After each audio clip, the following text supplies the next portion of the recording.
Hello प्यारे student, कैसे हैं आप लोग। उम्मीद करता हूँ सभी प्यारे स्टूडेंट अच्छे होंगे। तो फाइनली स्टूडेंट्स, बात करेंगे अपन इस वीडियो में आपके कक्षा 9वीं अर्धवार्षिक परीक्षा 2025-26 class 9th half yearly examination 2025-26 सामाजिक विज्ञान यानी सोशल साइंस का जो आपका पेपर था उसका संपूर्ण सॉल्यूशन अपन यहाँ पे कवर करने वाले हैं। ठीक है, तो आप लोग जो है इस वीडियो को देख के अपने उत्तर जो है वो मिलान कर सकते हैं कि आपके कौन से प्रश्न गलत हुए हैं और कौन से आपने सही किए हैं। मैक्सिमम मार्क्स आपके 70 अंक थे। ठीक है, और समय आपको 3 घंटे 15 मिनट का मिला था। चैनल पे पहली बार है तो यार चैनल को जरूर सब्सक्राइब कर लेना। बेल का जो नोटिफिकेशन है उसको ऑल पे सेट कर लेना ताकि जैसे नेक्स्ट वीडियोस अपलोड हो आपके अदर सब्जेक्ट्स के तो उनके नोटिफिकेशन आप तक पहुंच पाए। देखिएगा, प्रश्नों की बात करते हैं। सबसे पहला प्रश्न था, इसमें वस्तुनिष्ठ प्रश्न थे आपके। ठीक है, ऑब्जेक्टिव टाइप के क्वेश्चन, जिसमें से पहला प्रश्न था द स्पिरिट ऑफ लॉज नामक पुस्तक की रचयिता हैं। ठीक है, तो जो इस क्वेश्चन का राइट ऑप्शन जो है आपको ने क्या किया होगा स्टूडेंट्स, तो इसके जो है यहाँ पे आपके मोंटेस्क्यू, ठीक है, सै वाला ऑप्शन आपने क्लिक किया होगा। ठीक है, राइट किया होगा, तो इसमें जो है आपका सै वाला ऑप्शन आएगा। फिर अगला प्रश्न था रूस की संसद का नाम क्या है। ठीक है, जो रूस की संसद है उसका नाम क्या है स्टूडेंट्स, तो उसको ड्यूमा कहते हैं स्टूडेंट्स। ठीक है, उसको क्या कहते हैं, ड्यूमा। तो आपने ए वाला ऑप्शन राइट किया होगा, तो इसमें आपका ए वाला ऑप्शन राइट था। ठीक है, और नेक्स्ट प्रश्न, प्रश्न क्रमांक 3, पूर्वी घाट का सर्वोच्च शिखर है। ठीक है, जो पूर्वी घाट है उसका सर्वोच्च शिखर कौन सा है स्टूडेंट्स, तो उसका है यहाँ पे आपका, ठीक है, देखो 4 ऑप्शन दिए गए, अनाईमुड़ी, ठीक है, महेंद्रगिरी, खासी या फिर कंचनजंगा। ठीक है, इनमें से बताना था अपने को। और अगला प्रश्न था आपका यहाँ पे, नेक्स्ट प्रश्न क्या था, लोकतांत्रिक शासन पद्धति दूसरों से बेहतर है क्यों, उसका रीज़न देना था। और अगला था यहाँ पे कि भारतीय संविधान सभा की प्रारूप समिति के अध्यक्ष कौन थे। ठीक है, भारतीय जो संविधान सभा थी उसकी जो प्रारूप समिति के अध्यक्ष जो थे वो कौन थे स्टूडेंट्स, तो डॉक्टर भीमराव अम्बेडकर थे। सै वाला जो ऑप्शन है ना, ये आपको इसमें राइट कर लेना है स्टूडेंट्स। फिर नेक्स्ट प्रश्न अपन देखते हैं। देखिएगा, अपना अगला प्रश्न था आपका 5 वाला। ठीक है, 5 वाला क्वेश्चन क्या था कि चुनाव घोषणा पत्र जारी किया जाता है, किसके द्वारा जारी किया जाता है।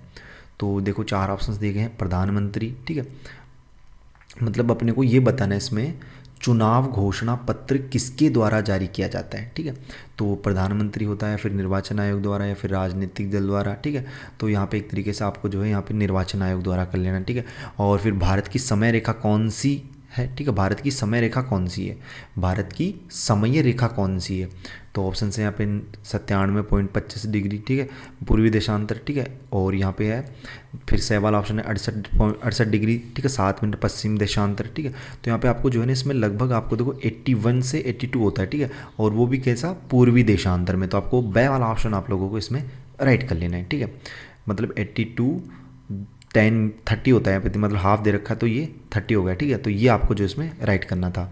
और सरसों कौन सी फसल है। ठीक है, सरसों कौन सी फसल है। ठीक है, तो ये आपको बताना है, यानी कि सरसों जो है वो कौन सी फसल है, खरीफ की है, रबी की है या फिर जायद है, फिर उपरोक्त सभी। तो सरसों की जो फसल होती है स्टूडेंट्स वो एक तरीके से रबी की फसल है। बै वाला ऑप्शन आप लोगों को इसमें राइट करना था।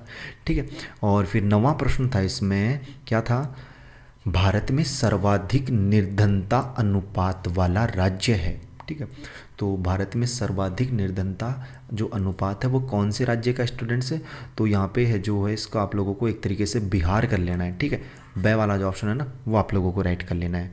और मानव पूंजी किसे माना गया है। ठीक है, मतलब निम्न में से किसे मानव पूंजी माना गया है एक तरीके से, तो इस तरीके इसमें से देखो डॉक्टर, अध्यापक, इंजीनियर, उपयुक्त सभी, तो एक तरीके से दै वाला ऑप्शन कर लेना।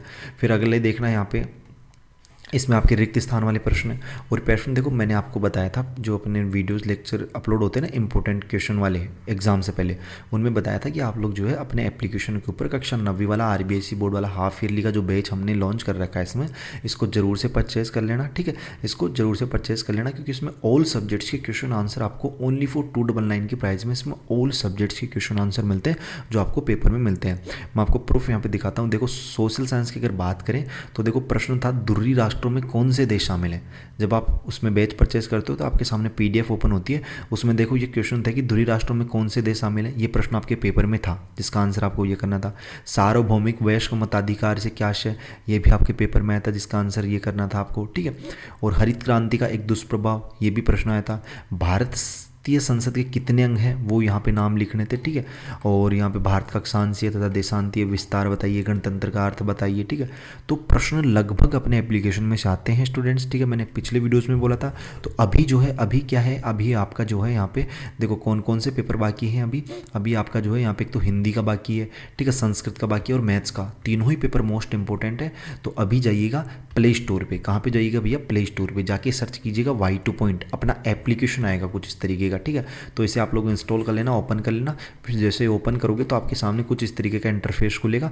वहाँ पे ऊपर ही ऊपर दिख जाएगा या तो कक्षा 9वीं वाला, या फिर जो ऑल कोर्सेस वाला ऑप्शन है ना, इस पर क्लिक करना। ऑल कोर्सेस वाले ऑप्शन पर जैसे ही आप लोग क्लिक करोगे, ठीक है, जैसे ही आप इस पर क्लिक करोगे तो इसमें जो है कक्षा 9वीं वाला जो बैच है ना वो आपको इसमें ईजिली मिल जाएगा। तो आप लोग जो है बाय नाउ पे क्लिक करना, फिर से बाय नाउ का ऑप्शन आएगा, तो इसको आप लोगों को यहाँ पे परचेज कर लेना है, ठीक है। पेटीएम वगैरह के ऑप्शन आएंगे, इस पर किसी पे भी क्लिक करके, फ़ोनपे वगैरह पे, और इस पर क्लिक करके आप लोग जो है इसको बाय कर सकते हैं।